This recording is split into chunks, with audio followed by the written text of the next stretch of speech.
আম তো ভালোই বড় হয়েছে, ব্যবসা তো তাহলে এবার করতেই হবে। আশিকির তো কোনো খোঁজ খবরই পাচ্ছি না, ওদের আমার ফোন দিল তাহলে একটু দেখা করছি, তাই তো পারলামই না খুঁজে। ওটা আমি বাড়ি যাই।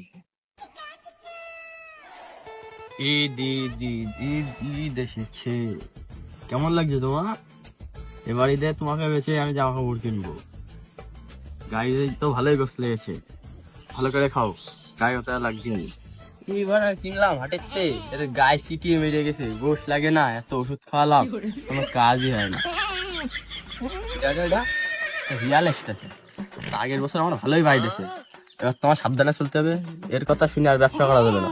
আগের বার আমিও আমার ভালোই বাইট আছে, কাঁঠালেও ভালোই বাইট আছে, এর কথা শুনে আমি আর ব্যবসা করবো না। আগের বার আমার প্রায় 1-1.5 লাখ টাকা গায়ে গেছে। আরে ভাই, ফোন দিতে ফোন ধরতে চাও না কেন? ছাগল গাছ চাও? দুটো ছাগল তো বেশ ভালোই বড় করিস। এবার কি কুরবানিতে দিবা নাকি? কুরবানিতে দেবো না কি করবো সে তোমার বলতে হবে কেন? তোমার দেখলে এখন আমার জানে ভিতরে হার্টবিট বেড়ে যায়, কেউ জানে ভিতরে বুকের মধ্যে ধুকরুক ধুকরুক করে। আগের বার আমার এই পুকুরি মাছগুলো বেঁচে আমি তোমার আমের চালান দিলাম, তুমি আমার 1 হাত মতো পিড়িয়ে দিছো।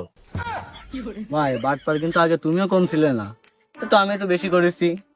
কিন্তু ওই সাতটারের যে বাগানে যে দেখে আসলাম, সব কল টল করে দেখলাম যে সব পড়তেছে নিচেই, তা আমি ওই দেখে সামলাতে পারলাম না, তাই তোমার আমি কল দিলাম। তা তুমি তো ফোন ধরতে চাও না, এই জন্যই আর কি তোমার বাড়ি চলে আসছি।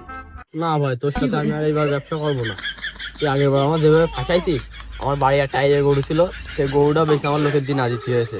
তোর সাথে এবার ব্যবসা করে আমার চালান মান বাঁচতে না ভাই, তো তোর প্রতি আমার ভরসা নেই, তোর সাথে আমি আর ব্যবসা করবো না। ভাই তুই একবার যাই দেখো, তুমি সাতটার বাগানে চলো, সাতটার বাইরে নিয়ে যাই আমরা, নিয়ে দেখো এবার যাও, মনে করো যে লাভ হবে, দুইজনে টাইগার নগদ ভাগ করে নেবো। কোনো বাড়ি বাড়ি যাওয়ার কোনো সিন নেই, দুইজনে মনে করো নগদ ভাগ করে না, দুইজনে চলে যাবো। তুমি একবার একটু বিশ্বাস করে দেখো ভাই, দেখো তোমার পরে ভরসা হয়ে গেলি, দেখো ভাই।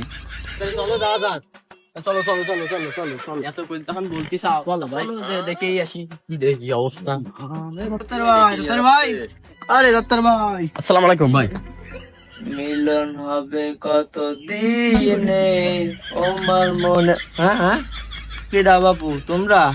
তা দুপুর বেলায় কি করতে আসছো বাড়ি? টানা ঘর রোদি ঘেমে টেমে একাকার হয়ে যাচ্ছে, কারণ দুপুর বেলায় খাতি টাতি বললো দিতে পারবো না বাপু।